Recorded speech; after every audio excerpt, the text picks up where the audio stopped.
Welcome to the Real News Network. I'm Mark Steiner. It's great to have you all with us. The human rights organization Al-Haq, based in Ramallah, just published a new report. It's called, quote, Engineering Community, Family Unification, Entry Restrictions, and Other Israeli Policies of Fragmenting Palestinians. Now, this report details how Israel uses a tiered ID system, round-the-clock surveillance as well as that, to decide which families in occupied Palestine can actually live together and which cannot, who may or may not be allowed to enter the occupied territories at any given time, and who may return or not return after leaving, whether it's for school or for work or for visiting family. The Institute for Middle East Understanding issued another report gathering some testimonies from visitors to Israel and Palestine who were denied entry. Let's hear a short segment from that report. And these are testimonies from Americans. The question caught me really off guard. I was like, no, I'm not Muslim, brother. I tell her I'm going to Jerusalem, Tel Aviv. She makes this gesture about like the way I'm dressed, and she's like, you're telling me the way you like this are going to Tel Aviv and to the beaches? That makes no sense whatsoever. They said that they thought I was lying and that if I didn't change my story, that I would be deported. He had me write down my grandfather's name, right? My father's name. Just these American-ass names, Jeffrey Thomas, Lewis Thomas, right? Like, I don't think it's what he was looking for. Asked me to open my phone, which I refused to do. What activism do? And I'm like, I don't really do activism. I'm a teacher, bro. He's like, I don't know if you know what I do. I sit at this desk and catch terrorists. After she's finished looking through my things, she starts yelling really out loud. You're either a terrorist or a liar. And as I said before we saw this, these were voices of Americans who were denied entry, not allowed to visit friends and family in the occupied territories. But perhaps even more insidious and serious is what happens to Palestinians on either side of the divide. As a result of policies, the rights of Palestinians interferes with their right to choose who they wish to marry, where they wish to live. Those denials come at a much steeper price and violates human rights on a much more fundamental and deeper level. We are joined today in this conversation by Shawan Jabarin, who is the General Director of Al-Haq and the Vice President of the International Federation for Human Rights. In 2011, he was appointed to the Human Rights Watch Middle East Advisory Board, and in 2013, he was elected as Commissioner for the International Commission of Jurists. He received the Reebok Human Rights Award in 1990 for his defense of freedom of expression and human rights. Spent time in Israeli prison, and former President Jimmy Carter is part of the reason that he is also a free man at this moment. And welcome, Shawan. Good to have you here at The Real News. So maybe we can start, if you can explain to us in a little bit more detail than I gave, what this tiered ID system is, how it works, and how this had to do with amending the Israeli citizenship law, which prevents family unification if one spouse from the occupied territories and another spouse is from Israel proper.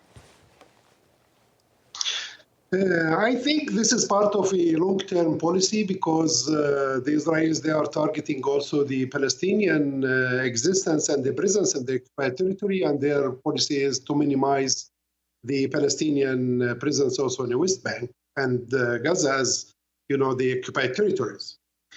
Just I would like to give you a figure, which is not, I think, exist in this report. Since 1968 till 1990, more than 120,000 Palestinians, they lost their residency in occupied territory. They left, for just to work, for study, for others, and the Israelis, revoked their IDs, and they couldn't come back anymore. And here, if you just take in your account that the average of the Palestinian families are 6 and 7 persons, the 120 now reached like 1 million people. They are outside. They were here in the occupied territory. I'm not speaking about those they fled and those they became like refugees outside. I'm speaking about those they were here in the West Bank in 70s, in 80s, but they left for different reasons and they couldn't come back. This is part of a policy. And here, I think the family is targeted by the Israelis because the family unity also is targeted. Under all, constitutions and laws, Family unity is a basic thing. It's like a fundamental right. But here for Palestinians, no, it's something targeted. It's not easy to get married, for instance, from one inside Israel.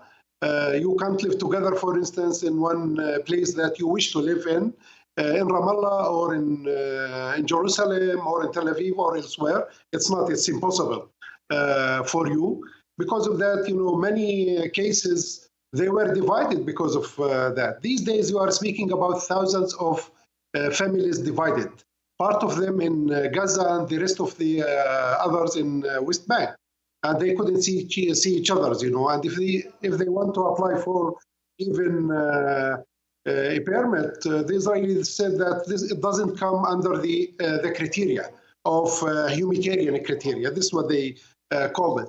And also the rest, let me say, in Jordan or other places outside, and the other part in West Bank, and they couldn't see each other, except if they want to go, for instance, to Jordan to visit them or to Emirates. This is part of issue. Another thing is the internationals also, foreign internationals. Those, they get married with Palestinians. The Israelis, they don't allow them to stay with their spouses, for instance, in a regular basis. The visa issue is an issue. The permits to stay is an issue. In some cases, they send them back from the airport. They denied their visas and their permits. And here I'm not speaking about an isolated incidents or cases. I'm speaking about trends. And many internationals, for instance, they wrote, many of them, they are Americans, Palestinians, or their spouses, let me say, from the U.S. And they wrote to the U.S. consulate at that time in Jerusalem, and they met and they complained, for instance, to the congressmen, the others. They tried to help them, but still there is a big case. So, and part, just very quickly, just so our viewers can really understand this. So, if for argument's sake, I was a Palestinian man living and born in Haifa, and I fell in love with a woman from Ramallah, and we wanted to get married. This law, the way it's written, we couldn't live together if they decided that was not what they were going to allow. Is that right? Look, if you are from Haifa and she's from Ramallah, there is no guarantee, for instance, to allow her to stay with her husband in Haifa. And there is no guarantee, for instance, to give her citizenship. And there is no guarantee, for instance, to register their children. And it takes long time. Sometimes, long time, I mean, years, 10 years, 15 years, something like that. This is an issue. This is a case. Now it's a big case because the Israeli, they frozen what's called the family unification system. They suspended it since 2001. And until today, they don't do anything, for the spouses. They get married from both sides. They are Palestinians, but at the same time, it's not easy for them to stay in one place. So if I was born in Nablus and went to study in Paris, I might not be allowed back in. Look, if you speak about Paris and Nablus, the one from Nablus, he has to go or she has to go to Paris. But there is no guarantee, for instance, the one who is from Paris to come back and to stay with his or her partner in Nablus or in Ramallah. That's the case. Because of that, I think they designed this policy to push you outside. If you want to stay together, you have to look for a place outside of the country. That's, I think, this is my analysis. This is our analysis from a long-term study of this subject. For instance, if she is from Jerusalem or he is from Jerusalem, and she wants to come to Ramallah to live with her husband in Ramallah, there is no guarantee to keep her residency, for instance, to keep her ID. And here they revoke her residency, which she can't go back to Jerusalem anymore to join her family or to take her husband with her to stay in Jerusalem. And why Jerusalem? Because Jerusalem is targeted. by the Israelis' policies. They try to push Palestinians outside of Jerusalem municipality border. And this is also clear in the policies. This is clear in planning. This is clear in demography. This is clear in discrimination in treatment of Palestinians in Jerusalem. But the reports even say that the controls and restrictions which Israeli authorities placed on people who try to visit the occupied territories. For example, I've read that it's sometimes required to carry a large sum of money in order to pay for entry, however they're described, to be allowed to enter, and that money may not always be returned to them if they comply with the conditions, or said they're not complying with the conditions correctly. So talk about how this is a violation of rights, and when foreigners are not allowed to visit them. I mean, this becomes, to me, it seems to me, this could become a much larger international issue, because it's not just involving Palestinians, but it could involve anybody from any country, especially the United States, who want to come visit and aren't allowed in. Visit, it's not an easy thing. Israel, they are dealing with the occupied territory as a closed territory, and the military commander who is in charge and responsible for their entry to this area. And because of that, when they give them a visa, sometimes they say that this visa is valid only for West Bank only, which it means that you have no right to go to Jerusalem, which Jerusalem is part of the West Bank and part of the occupied territory. Another kind of visa, for instance, if you want to come through the Ben Gurion, they ask you many questions. If you want to go to friends, for instance, to visit friends in West Bank, in Hebron, and Ramallah, elsewhere, and if they feel that you will visit, there is no guarantee to give you a visa, for instance, to enter even Israel, and after that to come to Ramallah. And here they ask you many, many questions. And if they find that there is a relation, I mean marriage relation or relative relation with anyone in West Bank, it's like an impossible sometimes to give you even a visa to enter there, to visit or to stay or to join your family there. It's not an easy issue. Because of that, sometimes, people, they try to find another way to go around of that. To take, for instance, with them different telephones for friends in Israel or in Jerusalem, or they say we would like to go, to visit the,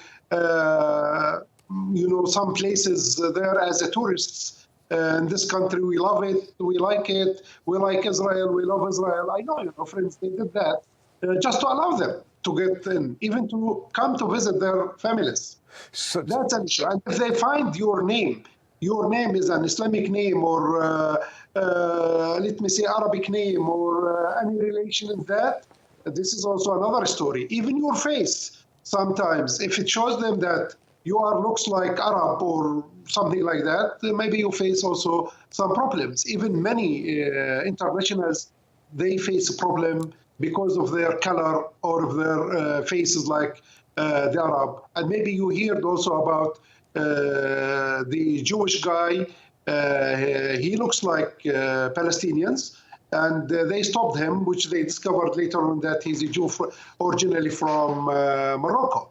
That's an issue. This is part of the policy, part of discrimination, part of the mentality against, the occupied population and even anyone relating to that. So very quickly, a final question here. And what you just said, I smiled a little because I was thinking that, whether you're Jewish or a Palestinian, Muslim, or Christian, people look a lot alike. It's not so easy sometimes to tell people apart. But recently the Israeli government has come out with attacks through Jerusalem Post and other places attacking Al-Haq and your ties allegedly to terrorist organizations. And so talk a bit about that controversy going on. What's the root of that? I mean, they're not arresting you, putting you on trial, it doesn't seem, but convincing donors to cut funding to Al-Haq. And so talk a bit about that conflict that from your perspective. Look, I say a few words on that. One, this is part of smear campaign. This is organized campaign to undermine Al-Haq's work. And also to because in their point of view, we crossed the red lines. Now we're cooperating, strongly, actively with the International Criminal Court to bring and to hold the criminals accountable for their crimes. I think in Israeli mind, this is red lines. We have not to cross. We have to keep just speaking about human rights. It's a nice things, but not to cross that line to go after the criminals. Now connecting that with the against me, I can say a few words. One, if they have anything against me, let them bring me before court. The only thing I ask for is a due process and fair trial, if they have anything in their minds. But this is part of a ridiculous story that they created, and they try to use it all the time. It will not undermine us, even if they spend millions of dollars these days, if they also release many official reports and other reports.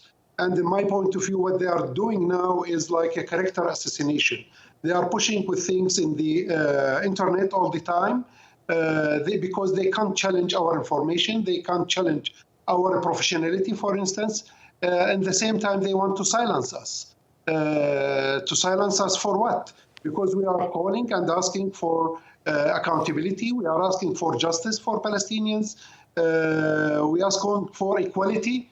We are asking to treat Palestinians as human beings with rights. That's the issue, and that's the case. Let them challenge our legal arguments. Let them challenge our information.